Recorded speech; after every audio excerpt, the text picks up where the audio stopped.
Viewers welcome back in our program जी। Doctor साहब साडा अगला फेसबुक मैसेज आया है पैरिस फ्रांस ਤੋਂ ਗੁਰਜੀਤ ਸਿੰਘ ਜੀ ਦਾ।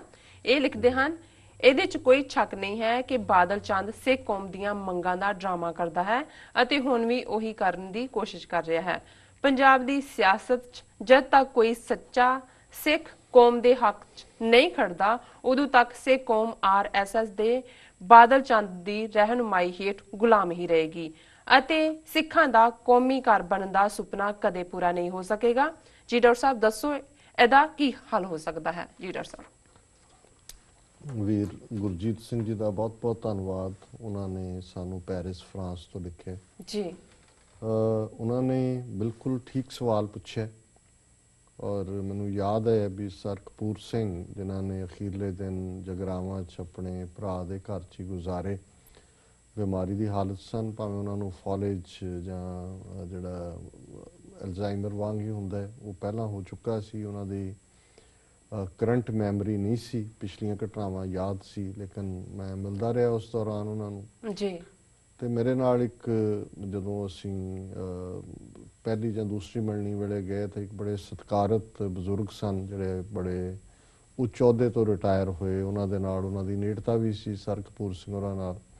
ਮੈਂ ਵੀ ਪਹਿਲੀ ਵਾਰ ਜਿਹੜਾ ਉਹਨਾਂ ਦੇ ਨਾਲ ਹੀ ਪਹਿਲਾਂ ਮਿਲਿਆ ਜੀ। ਹਾਲਾਂਕਿ ਸਾਡੇ ਪਿਤਾ ਜੀ ਨਾਲ ਸਰ ਕਪੂਰ ਸਿੰਘ ਹੋਰਾਂ ਦਾ ਕਾਫੀ ਜਿਹੜਾ ਉਹ ਖਤੋ ਖਤਾਵਤ ਵੀ ਸੀ, ਮੁਲਾਕਾਤ ਵੀ ਸੀ।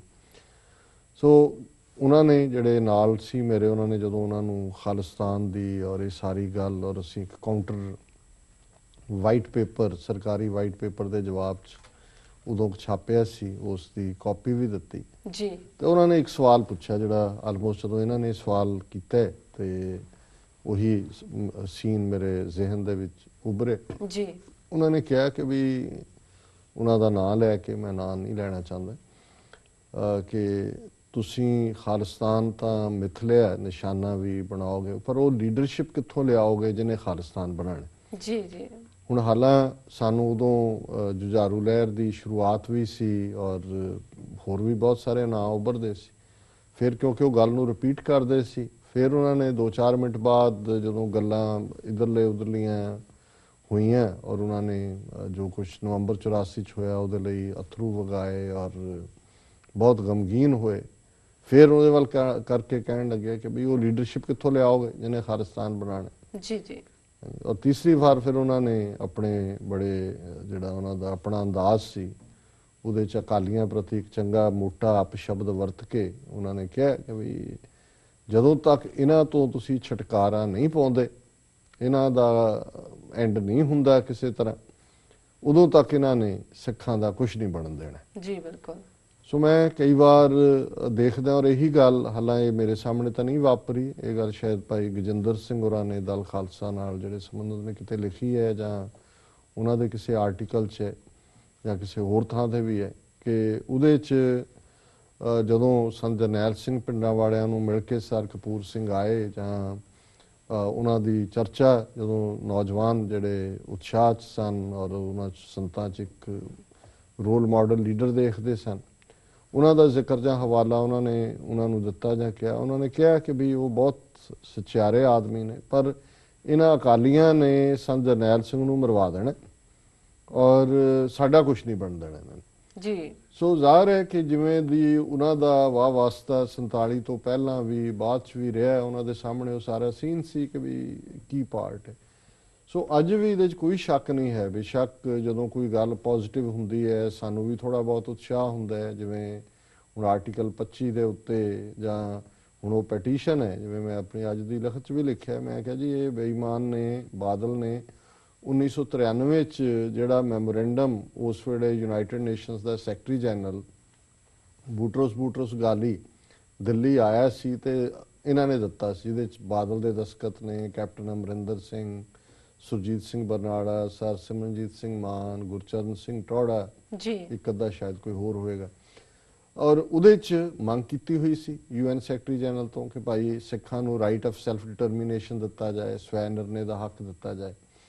ਹੁਣ ਸਵੈ ਨਿਰਣੇ ਦੇ ਹੱਕ ਦੀ ਮੰਗ ਜਿਹੜਾ 1993 'ਚ ਕਰਦਾ, ਇੱਧਰ ਹੁਣ ਉਹਦਾ ਮੁੰਡਾ ਜਿਹੜਾ ਅਕਾਲੀ ਦਲ ਦਾ ਪ੍ਰਧਾਨ ਬਣਾਇਆ ਉਹ ਕਹਿੰਦਾ ਜੀ ਆਰਟੀਕਲ 25 'ਚ ਸੋਧ ਹੋਣੀ ਚਾਹੀਦੀ ਹੈ।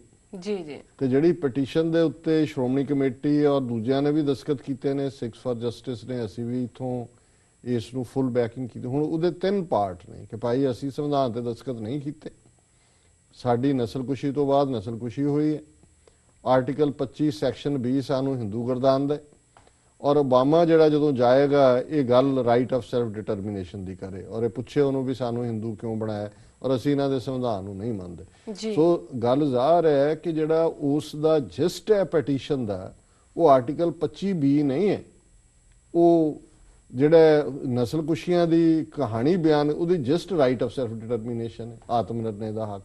ਸੋ ਮੈਂ ਇਹ ਦੇਖ ਰਿਹਾ ਕਿ ਵੀ ਹੁਣ ਕਿ ਇਹ ਨਹੀਂ ਹੈ ਕਿ ਵੀ ਉਹਨਾਂ ਨੂੰ ਅੰਗਰੇਜ਼ੀ ਨਹੀਂ ਆਉਂਦੀ ਜਾਂ ਉਹਨਾਂ ਨੇ ਪੜ੍ਹਿਆ ਨਹੀਂ ਹੈ, ਪਰ ਇੱਕ ਪਾਸੇ ਉਹ ਬਾਦਲ ਪ੍ਰੈਸ ਕਾਨਫਰੰਸ 'ਚ ਕਹਿ ਰਿਹਾ ਹੈ ਕਿ ਜੀ ਸੰਵਿਧਾਨ 'ਚ ਹਾਂ ਸਿੱਖ ਤਾਂ ਵੱਡਾ ਧਰਮ ਹੈ, ਅਲੱਗ ਧਰਮ ਹੈ, ਸਾਨੂੰ ਕੌਣ ਨਹੀਂ ਮਾਨਤਾ ਦੇ ਸਕਦਾ, ਇਹਦੇ 'ਚ ਕੋਈ ਸੰਵਿਧਾਨ ਦੀ ਲੋੜ ਨਹੀਂ ਸੰਸ਼ੋਧਨ ਦੀ।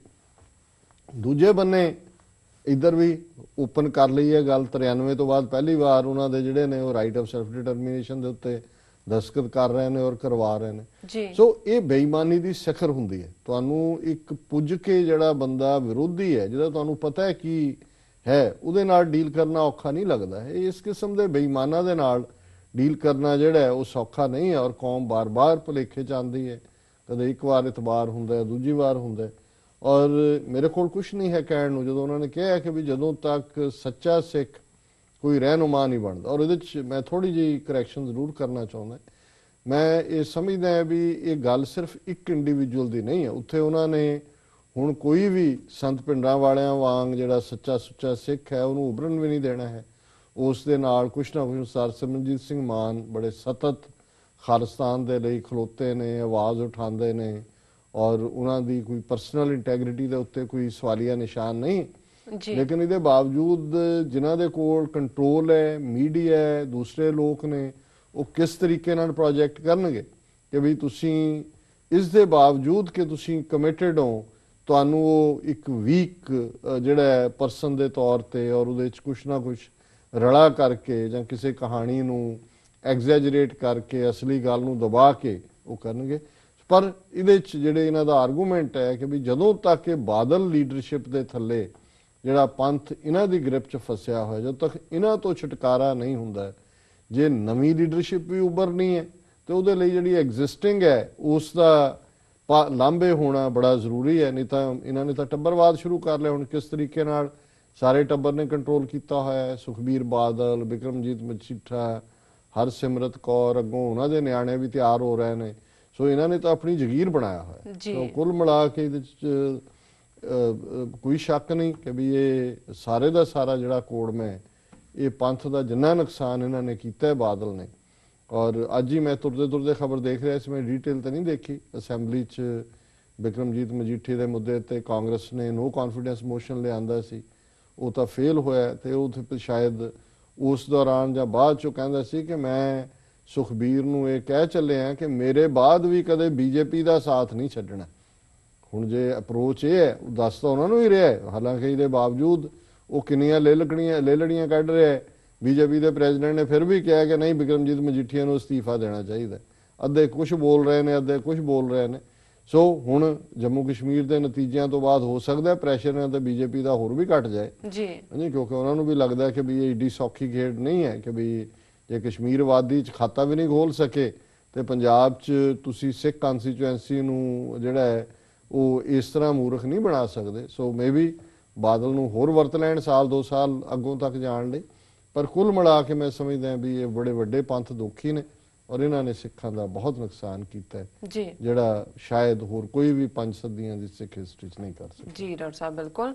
ਸਾਡੀ ਅਗਲੀ ਈਮੇਲ ਆਈ ਹੈ ਅਮਨਪ੍ਰੀਤ ਸਿੰਘ ਜੀ ਦੀ। ਇਹ ਲਿਖਦੇ ਹਨ, ਵਾਹਿਗੁਰੂ ਜੀ ਕਾ ਖਾਲਸਾ, ਵਾਹਿਗੁਰੂ ਜੀ ਕੀ ਫਤਿਹ। ਤੁਸੀਂ ਯੋਗਾ ਤੇ ਵਿਚਾਰ ਚਰਚਾ ਕਰ ਰਹੇ ਸੀ ਕਿ ਕਿਵੇਂ ਯੋਗੀ ਭਜਨ ਨੇ ਅਮਰੀਕਾ ਵਿੱਚ ਆਪਣੇ ਪੈਰੋਕਾਰ ਬਣਾਏ। ਉਹਨਾਂ ਵਿੱਚੋਂ ਇੱਕ ਸੀ ਗੁਰਸੰਤ ਸਿੰਘ, ਜਿਸ ਨੇ ਬਾਅਦ ਵਿੱਚ ਗੁਰਮਤ ਬਾਰੇ ਪੜ੍ਹਿਆ ਤੇ ਉਹਦਾ ਖਹਿੜਾ ਛੱਡਿਆ। ਇਹ ਸਿੰਘ ਸੰਤ ਪਿੰਡਰਾਂ ਵਾਲਿਆਂ ਨੂੰ ਵੀ ਮਿਲਿਆ ਸੀ। ਤੁਸੀਂ ਉਹਦੀ ਇੰਟਰਵਿਊ ਕਰੋ ਤੇ ਉਹ ਤੁਹਾਨੂੰ ਸਾਰਾ ਕੁਝ ਯੋਗੀ ਭਜਨ ਦੇ ਚੇਲਿਆਂ ਬਾਰੇ ਦੱਸੇਗਾ, ਕਿਉਂਕਿ ਉਸਨੇ ਕਾਫੀ ਸਮਾਂ ਉਹਨਾਂ ਨਾਲ ਬਿਤਾਇਆ ਹੈ। ਵਾਹਿਗੁਰੂ ਜੀ ਕਾ ਖਾਲਸਾ, ਵਾਹਿਗੁਰੂ ਜੀ ਕੀ ਫਤਿਹ। ਖਾਲਿਸਤਾਨ ਜ਼ਿੰਦਾਬਾਦ, ਜ਼ਿੰਦਾਬਾਦ, ਜ਼ਿੰਦਾਬਾਦ।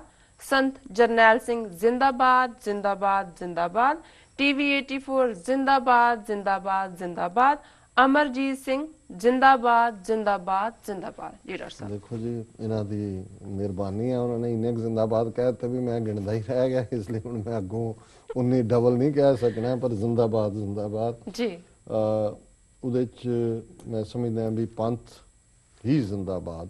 ਇਨਸਾਨ ਤਾਂ ਜਿਵੇਂ ਜਿੰਨੀ ਕੁ ਗੁਰੂ ਸਮਰੱਥਾ ਦਿੰਦੇ ਨੇ ਉਨਾ ਕੁ ਕਰਕੇ ਚਲਾ ਜਾਂਦਾ ਹੈ। ਅਕਾਲ ਪੁਰਖ ਪੰਥ ਨੂੰ ਇਸ ਯੋਗ ਬਣਾਏ ਕਿ ਪੰਥ ਜਿਹੜਾ ਹੈ ਉਹ ਆਪਣੀ ਡੈਸਟਨੀ ਕਾਰਵ ਕਰੇ, ਸਾਡੇ ਚੋਂ ਸੱਚੇ ਸੁੱਚੇ ਲੋਕ ਅੱਗੇ ਅਗਵਾਈ ਦੇ ਲਈ ਨਿਕਲਣ ਪੰਥ ਚੋਂ, ਜਿਹੜੇ ਕਿ ਕੌਮ ਨੂੰ ਜਿਹੜਾ ਹੈ ਉਸ ਦੀ ਮੰਜ਼ਿਲੇ ਮਕਸੂਦ ਖਾਲਿਸਤਾਨ ਤੱਕ ਪਹੁੰਚਾ ਸਕਣ।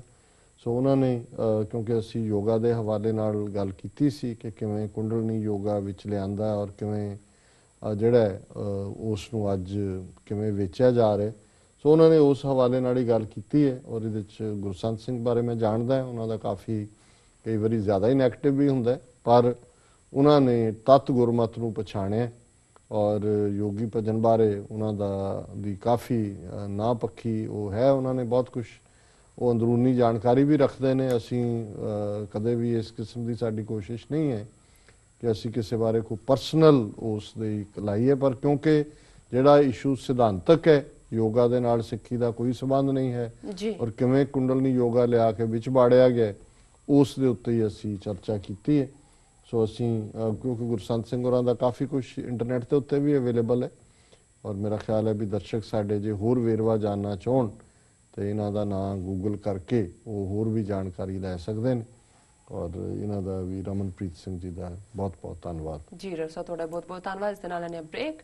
ਵੀਅਰਸ ਤੁਸੀਂ ਸਾਨੂੰ ਇਸ ਤਰ੍ਹਾਂ ਬਣੇ ਮਿਲਦੇ ਹਾਂ ਆਫਟਰ ਦਿਸ ਸ਼ਾਰਟ ਬ੍ਰੇਕ।